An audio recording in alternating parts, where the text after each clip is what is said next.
말 나온 김에 중국 얘기 좀 해야죠. 뭐 3월 달쯤 간다 그러다가 다음 달에 간다 그러더니 다음 주에 가는 걸로 일정이 초스피드화 돼갖고 땡겨지고 있습니다. 왜냐면 그만큼 급한 일이 많다는 것이죠. 네. 이재명 대통령이 내년 1월 4일부터 7일까지 3박 4일간 중국 베이징과 상하이를 방문할 예정입니다.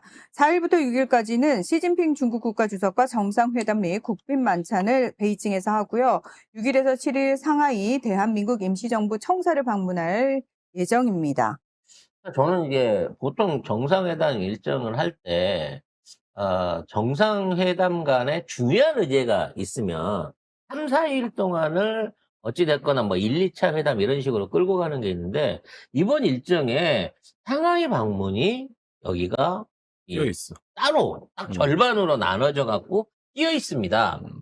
결론적으로 말하자면, 정상 간에 해야 될 얘기는 이미 조율이 끝났다는 거고요. 상하이를 기점으로 해갖고 뭔가 경제적인 부분은 경제 수도가 상하이인 게 맞으니까 경제적인 부분에서의 큰 성과가 될 수 있는 발표가 있지 않을까라는 생각을 해보게 됩니다. 그러니까 저는 노재현 중국 대사의 인터뷰가 인민일보와 글로벌타임즈를 통해서 나왔을 때 제가 그때 그랬잖아요. 이런 얘기가 밖으로 나왔다는 것 자체가 중국에서도 이 기조를 받아들이겠다는 의미고 승인이 떨어진 거다라고 말씀을 드렸는데 그걸 기점으로 이미 실무적인 얘기는 다 끝난 게 아닐까라는 그렇죠. 생각이 드는 그래서 거죠. 일정만 조율하고 있었는데 사실 이거를 느긋하게 안 잡고 최대한 풀로 땡겨버린 거예요. 말 나오자마자 일주일 만에 지금 방중하는 게 되거든요. 그래서 5대 분야에 대한 논의 의제를 먼저 선점해서 발표를 했는데 이거 먼저 들어보고 구체적으로 어떤 내용일지 한번 추측과 분석을 해보겠습니다. 네. 먼저. 자, 일단 공급망, 핵심 광물 공급망을 안정화하는 부분. 자, 요거 중요한 겁니다. 이 히토류란 얘기거든요. 그렇죠. 결국 따져놓고 말하면 자석이란 얘기예요. 지금 중국이 어떤 형태로든지 히토류 수출을 제한함으로써 완전 중단은 안 했지만 일본이나 미국으로 들어가는 히토류 생산량을 조절하면서 뭔가 이제 일종의 경고성 그 조치들을 하고 있는 것들은 뚜렷이 보여지고 있는데 자, 이 상황에서 한국하고 이에 대한 공급망 안정화를 같이 하겠다라는 건 무엇이냐는 거죠. 지금 한국은 중국을 제외하고 베트남이나 뭐 다른 중남미 국가들이나 최근 들어서는 뭐 라오스도 끼고 있고 이 한국은 합니다만 이런 기존에 없었던 다른 국가들하고 일종의 광물 관련한 안정화 프로젝트를 하겠다라고 선언을 하고 있는 부분인 거예요. 중국 입장에서는 만일의 경우 한국이 하려고 하는 공급망 안정화가 중국의 적대적인, 그러니까 우리가 공급망 안정화를 하면 중국을 배제한다라는 라인으로 가는 거는 굉장히 두려운 거죠. 그러니까 자기들도 심하게 안 할 테니 공급망 안정화가 되더라도 최소한 서로 조율하고 이와 같은 운영에서 적대적인 관계로는 가지 말아야 된다라는 천에서 의견을 주고받고 있는 게 아닌가라는 생각이 들어요. 그러니까 뭐 자석에 들어가는 뭐 프로토슘이라든지 뭐 여러 가지 핵심 광물들에 대한 것들을 한국이 생산하고 또는 운영하고 하는 데 있어서 갑자기 중국의 수요를 책임질 게 커버하고도 남을. 그러니까 국제시장에서 중국이 차지하고 있는 영향력을 확실하게 줄여버릴 수 있는 만큼 한국이 독자적으로 그 라인을 키워가는 거에 대한 어느 정도의 사전 조율을 하자라는 얘기가 아닐까 싶습니다. 그래서 이 공급망 안정화 라인 안에 중국도 한 발을 끼우려고 하는. 그러니까 기존에 중국은 단독 국가였잖아. 그리고 이제 나머지 없는 국가들끼리 모아가지고 공급망 안정화에 대한 얘기를 한다고 했을 때 중국도 그 안에서 수요 공급의 역할을 같이 하고 싶다. 우리도 니네 그룹하고 같이 협업하면서 해나가고 싶다라고 하는 데서 조율이 있지 않을까 싶어요. 네. 두 번째는 상호 투자 촉진 및 디지털 경제 협력 부분입니다. 자, 요거는 이미 어느 정도 진행이 되고 있는 상황입니다. 특히나 디지털 경제 협력에서 이런 것들이 늘어나고 있는데요. 지금 일본하고 한국 같은 경우에 일부 은행이나 일부 편의점에서 우리나라 체크카드가 맥힙니다. 체크카드 쓸 수 있게 20일 전후부터 개방이 되기 시작했어요. 그러니까 중국 사람도 우리나라에 와서 신용카드를 쓰는 게 아니라 체크카드를 쓸 수 있다는 얘기는 양쪽 은행 간의 일종의 태환에 관련된 업무가 현재 디지털로 진행 중에 있다는 겁니다. 중국은 알리페이밖에 못 쓰지 않아요? 그러니까 우리나라에서는 근데 체크카드 같은데. 우리나라 체크카드가 중국 일부 이제 편의점에 이런 데서 투숙객들이 쓸 수 있는 이것들을 확인해 가고 있다는 거죠.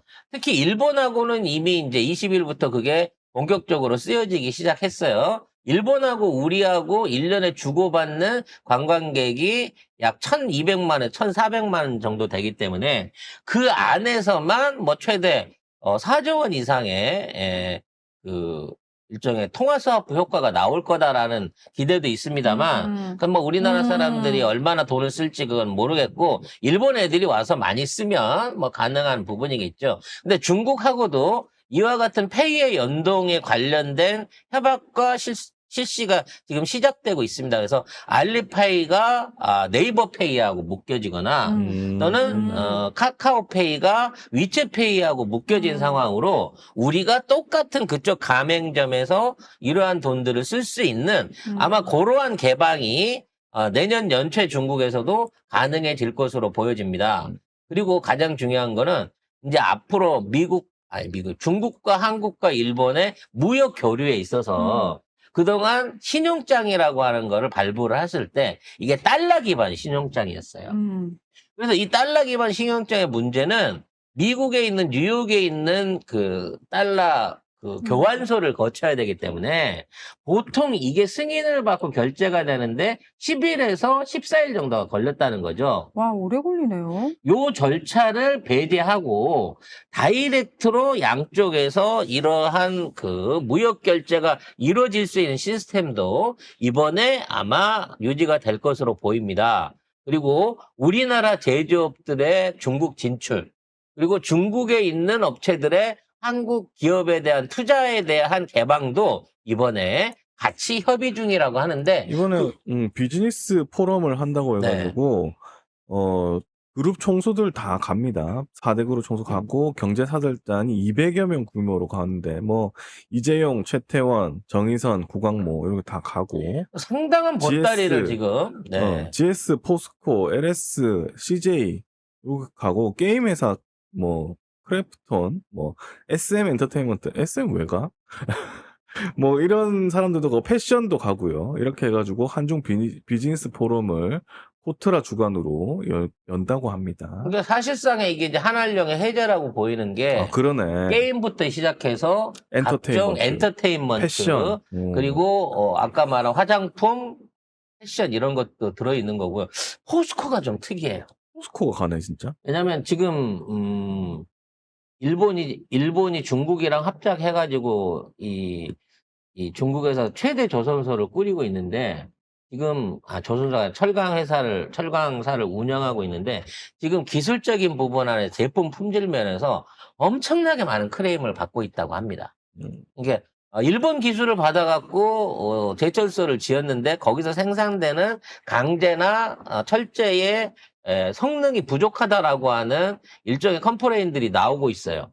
그러니까 그런 말 있잖아. 뭐 러시아에 수출했던 여기 자동차 부속품도 60% 이상이 다 파손돼 갖고 뽀개졌다는 등 최근 들어 중국이 생산하고 있는 이 자동차나 조선 같은 여기 배들 같은 경우에서 일종의 이제 강도라든지 이런 것들이 규격에 미흡한 것들이 나오고 있다라고 하는 얘기가 나오고 있거든요. 그리고 제일 중요한 게 이제 그 조선소에서 발생하는 엄청난 이산화탄소들 이런 것들을 이제 포집할 수 있는 기술 면에서 포스코가 뛰어나기 때문에 아무래도 이와 같은 협력이 이어지지 않을까라는 생각을 해보게 됩니다. 이 모든 것들이 사실상 한한령 이후에 멈춰 있었던 양국 간의 교류와 경제 확대를 지금 염두에 두고 있는 상태에서 진행되고 있다는 거예요. 거기에 심지어는 이 한국하고 중국을 잇는 철도,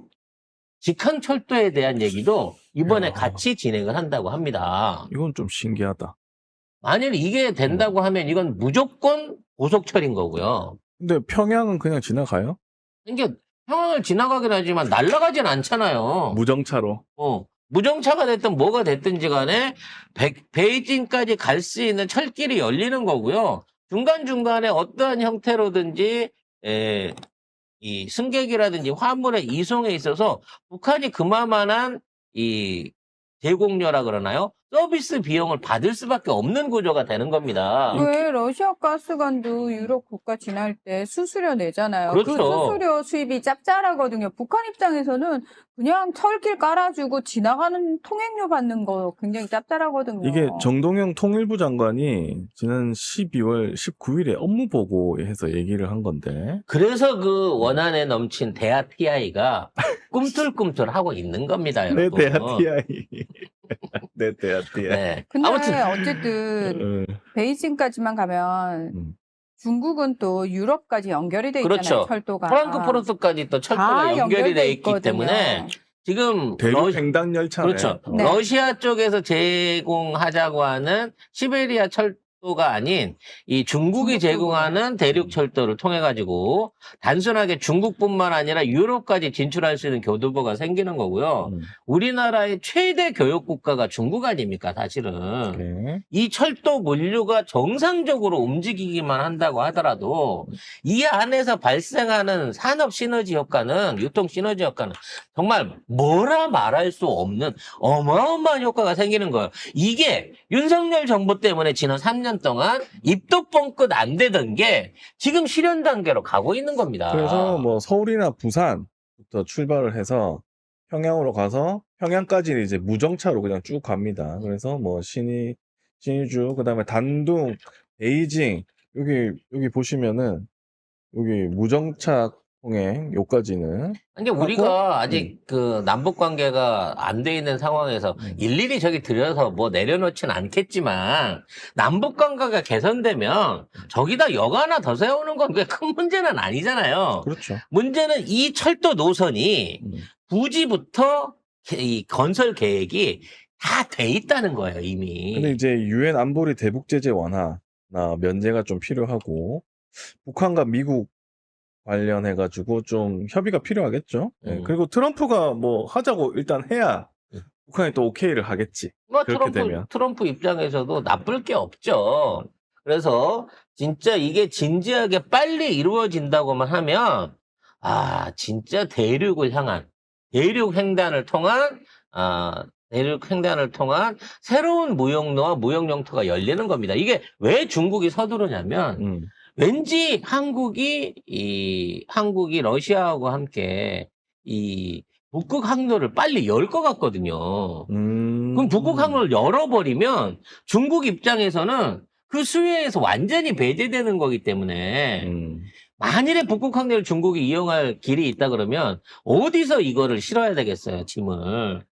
부산에서 갖고 와서 실어야 될 거 아닙니까? 그렇지. 그러니까 우리가 싣고 가는 것만 있는 게 아니라 중국 입장에서도 앞으로 유럽 수출을 하는 데 있어서 이와 같은 물류를 이용하기 위한 최적의 SOC를 확보하고 싶은 거예요. 정말 어마어마한 얘기들이 이번에 오고 가고 있는 겁니다. 그 다음 치안 관련된 얘기도 있습니다. 네. 치안과 관련해가지고 초국가적 범죄에 공동 대응하자라는 얘기를 할 예정입니다. 왜냐면 이거는 이제 우리 정부가 은밀 내지는 강력하게 요구했던 것들 중에 하나인데 우리나라가 맨날 피싱 범죄 생기고 막 할 때 중국. 다 그 린짜오밍한테 당한다고 우리가 생각하고 있었잖아요. 린짜오밍. 예? 네. 근데 이게 린짜오밍들이 중국에서 활동하는 게 아니라 해외에 나가서 활동을 하고 있어요. 캄보디아를 라오스를 비롯해서 이런 나라에서 활동을 하면서 한국인을 상대로 얻은 고급 기술을 가지고 중국 사람들도 엄청 털어먹고 있습니다. 그래서 중국에서 그와 관련한 영화도 나왔어요. 막 여기 카지노 도박부터 시작해갖고 막 피싱하고 로맨스 스캠하고 그래갖고 막 가족 한 가족과 사회를 그냥 탈탈탈 말아먹는 이런 영화들을 중국이 만들고 있을 정도로 중국도 한때 우리나라한테 린자오밍으로 벌어먹었지만 지네 본토에서 당하고 있는 애들이 어마어마한 숫자라는 거야, 이거 피해액이. 그래서 이 부분에 대한 국제적 공동 대응을 해야 된다, 이제는. 근데 그걸 할 수 있는 최적의 기술을 갖고 있는 국가가 역시도 한국이기 때문에 근데 중국은 이미 거의 하고 있는 수준인데. 지네 나라 안에서는 하지. 지네 나라 안에서는 하고 있어요. 지네 나라 안에서만 하기 때문에 얘네들이 해외에 나가가지고 이러한 기지들을 전 세계에 뿌리고 있는 거예요, 지금. 그래서 이와 관련된 대책들을 세워야 되는 거고, 중국은 가장 결정적인 게 이러한 피해 사례들이 생겼을 때 성이 많잖아요. 각 관할 성들이 많은데 이게 다 각자 따로 놀아요. 그래서 이게 통합된 일종의 수사본부 내지는 이것들을 운영을 안 합니다. 왜냐면 지들이 이거 당했다라고 실적이 나오는 순간 지네들이 목이 잘리니까 이런 사태가 생겨도 쉬쉬하고 피해간다는 거지. 그러니까 각 지방정부가, 중국은 지방정부가 되게 독립적이에요, 생각보다. 자기네들이 알아서 자기 재정 확보하고 이런 식인데, 중국 중앙정부에서 야, 니들 지금 빚 얼마나 있어? 전수조사 해가지고 보고해라고 해도 그걸 솔직하게 한 보고를 번도 한다고. 제대로 된 장부를 못 써내는 거야. 그러니까요. 그게 되게 심각한 거예요. 그러니까 중앙정부에서는 정확한 데이터를 알 수가 없는 거야. 지방정부가 속이니까. 그건 나중에 가서 감사를 하려고 그래도 직접 가서 보면 장부 늘어놓고 직접 확인하시든가요. 확인할 수 있는 수준도 아닌데다가 5년 있으면 장 바뀌고 나면 그렇지. 앞에 자료는 싹 사라지거든. 아마 이런 부분 안에서도 한국의 그 디지털 정보 운영이 또는 지금 같은 이정부 운영이 중국은 꼭 필요한 상황이라고 해요. 다음 환경분야 협력도 있습니다. 아, 이건 진짜, 예. 왜냐면 중국이 세계에서 가장 많은 이 이산화탄소와 탄소를 배출하고 있는 탄소 배출국이잖아요. 제1의 배출국이죠. 그래서 이와 관련된 그 정화 기술, 매연 저감 기술 비롯한 이 환경 기술에 있어서도 한국의 기술이 절실하게 필요하다는 겁니다. 하여튼 한국은 안 가진 기술이 없어, 나라가 조그만한데 불구하고. 근데 이런 기술들을 가진 데가 다 또 중소기업들이야. 맞아요. 그러니까 왜냐면 저는 그게 너무 신기한 거예요. 이 사람들은 어떻게 이런 걸 할 생각을 했지? 이게 지금 보면 별별 창의적인 아이디어를 갖고 진짜 신기한 기계들을 많이 만들어냅니다. 우리나라 환경 업체들이.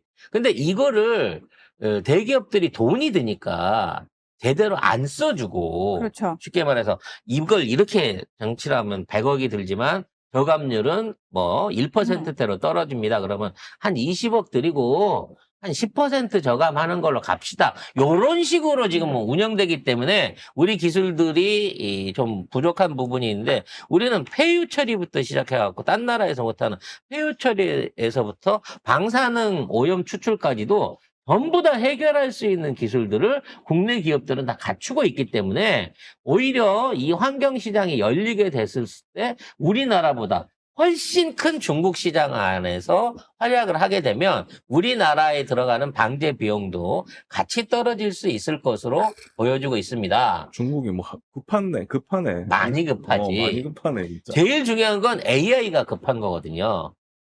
지금 중국의 AI 뭐 딥시크 얘기 나오고 뭐 여러 가지 내놨습니다만, 이게 사기라는 게 밝혀져 버린 거예요.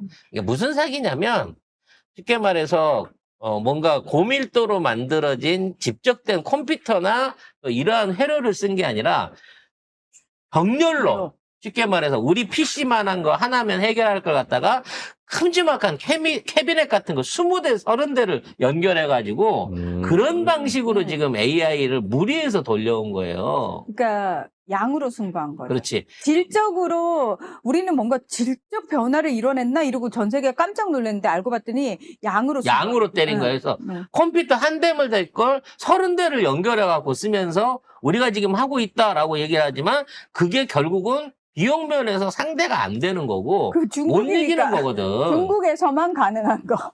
그렇죠. 그렇게 되다 보니까 한국하고의 파트너십을 정말 간절히 원하고 있습니다. 아니, 그래서 왜 몇 개월 전에 저희가 여기서도 설명을 해드렸잖아요. 중국이, 야, 중국 기술력이 한국을 따라잡았고, 그래서 한국 기업들이 자기네들이 경제적 위기를 느끼고 있는 상황 속에서 니들의 해결책을 우리가 알려주마. 니들이 우리하고 AI 협력을 해야 된다. 이러고 중국이 얘기를 했잖아요. 관영 매체가 사설로. 사실은 제발 좀 도와주세요, 지금. 그거지. 어? 더군다나 이 우리나라가 삼성도 그렇고 우리나라 그 벤처 유니콘 기업이요. 아직까지 성능의 차이는 모르겠습니다만 GPU 지금 엔비디아가 독점하고 있는 GPU를 뛰어넘는 새로운 GPU들을 현재 한국이 양산할 가능성이 높다라고 보여지고 있어요. 그러니까 우리나라가 앞으로 AI 센터의 세계 허브가 된다고 하면 우리나라 AI 센터들 많이 지어지겠죠. 그런데 그 안에 들어가는 엄청난 수요의 GPU들을 100%다 엔비디아 걸 받아다 쓸 수 없다는 거야. 근데 그 GPU들을 삼성이나 또는 우리나라의 새로운 벤처 기업들이 그와 다른 어떤 그 설계 방식으로 만들어 갖고 이거를 지금 실용화하는 단계를 거치고 있다는 겁니다. 그러니까 어느 순간 가게 되면 엔비디아 규모에 못지않은 국내의 GPU 생산 기업이 생길 수 있다라고 하는 전망들이 벌써부터 나오고 있어요. 그리고 그럴 수 있는 기술력과 가능성을 가진 국가는 한국뿐이라는 거죠. 이렇게 되다 보니까 과장해서 말하는 것 같다고 말씀을 하시는데 저기 그러면 국내산 GPU라고 한번 여러분이 검색창에 한번 써보실래요? 써보시면 그와 관련한 유니콘 기업들 그리고 삼성의 지금 실적들 앞으로 SK의 계획들 그 위에 LG나 다른 회사들이 여기에 대해 투자하고 있는 전망들에 대한 보고서들이 쭉 나옵니다. 쉽게 말하면 전 세계가 다 GPU를 만들고 싶어 하고 다 연구하고 있어요. 그쵸. 문제는 실증된 제품이 나오고 있는 데가 대한민국밖에 없다는 거야. 샘플이라도. 인텔도 실패했어요. 근데 삼성은 성공했다라고 얘기하고 있는 거고. 또 그와 전혀 다른 방식의 설계로 GPU를 엔비디아의 GPU와 맞먹는 하지만 전력 소모량이 훨씬 적은 방식으로 만들어낼 수 있다는 회사들이 생기고 있다는 겁니다. 그렇죠? 퓨리오사 여러분 잘 지적하셨는데 퓨리오사라고 하는 우리나라 벤처기업이 지금 엔비디아 수준의 거의 60~70% 근접하고 있는 실용 GPU를 만들어서 공개하기도 했었습니다. 근데 이 기업뿐만이 아니야. 맞네. 뭐 리벨리온이라고. 네. 뭐 아니, 이렇게 하면 또 그 업체 이름이 또 나오게 SK 되면 네. 사나의 사피온하고 합병해가지고. 자꾸 그렇게 얘기를 하지 말라고. 그럼 막 우리가 그거 주식 저기 알려주는 뭐 그런 느낌이잖아. 그게 그만큼 지금 우리나라의 기술력이 거의 미국을 따라잡고 있어요. 미국하고 3개월입니다. 중국하고는 차이가 안 나요. 반나절 차이입니다. 현재 이 IP 관련 AI 관련된 현재 기술 수준이. 그래서 이와 같은 협업을 제안하고 있는데 그 협업의 단지로 상하이와 심천을 중국이 제시하고 있는 거고 그에 대한 협약을 하기 위해서 이 상하이에서 이틀 동안 대통령의 일정이 거기 있는 겁니다. 즉 대통령과 우리 기업의 판단에 따라서 중국하고 차후에 미국보다 더 큰 규모의 AI에 관련된 협력이 있을 수 있다라는 얘기죠. 물론 우리가 그럼 미국을 배신하는 거 아닙니까? 배신은 무슨 우리 기술 가지고 우리 조건에 맞는 국가와 기업들과 거래하겠다는 게 무슨 배신입니까? 아니, 배신이라뇨? 네. 미국은 아예 AI, GPU 관련해가지고 국가 안보와 직결시켜가지고 미국 기업에 우선적으로 공급하라고 떵떵떵떵 규제까지 만들어놨는데. 그러나 젠슨왕이 우리나라에 26만 장 먼저 준다고 했으니까. 벌써 한 10만 장은 들어왔다 그러더라고요. 네. 2월부터 뭐 배포를 한다고 하네요, 국내에. 자, 그래서 앞으로도 이와 같은 기술력 독주의 시대는 당분간 계속될 것으로 보입니다. 정말 우리나라 어딘가에 UFO가 추락한 UFO가 있고 거기서 외계인들이 사육되고 있다라고 하는 얘기가 외계인들 학대당하고 있나요? 노동착취당하고 있나요? 아니 지금 얘기가 우리는 뭐 막 하는 게 스타일이니까 아니요, 너님의 스타일이죠. 네. 우리나라의 50년대에 추락한 UFO가 있는데 그게 너무 커가지고 그 위에다가 한국 정부가 일종의 건물을 지어서 위장을 하고 위로는 일반 건물이고 밑으로는 UFO하고 같이 하는 연구기지로 쓰고 있다라고 하는 미국의 UFO 보고서가 공개되기도 했었습니다. 네. 그 건물이 뭘까요? 그 건물이 국립중앙박물관이란 말도 있고요. 이거 진짜 있는 거예요, 여러분. 찾아보시면. 송 작가가 썰로 하는 게 아니라니까. 추락한 UFO와 국립중앙박물관 이거 있는 거고요. 안양에 있는 항공기 유도기지다라는 얘기도 있고요. 뭐 여러 가지 썰들이 있습니다. 아무튼 그만큼 우리나라의 기술력이 지금 완전히 세계를 아우르고 있다는 것이죠. 자, 또 하나의 가장 중요한 문제 중에 하나가 남북 관계일 겁니다.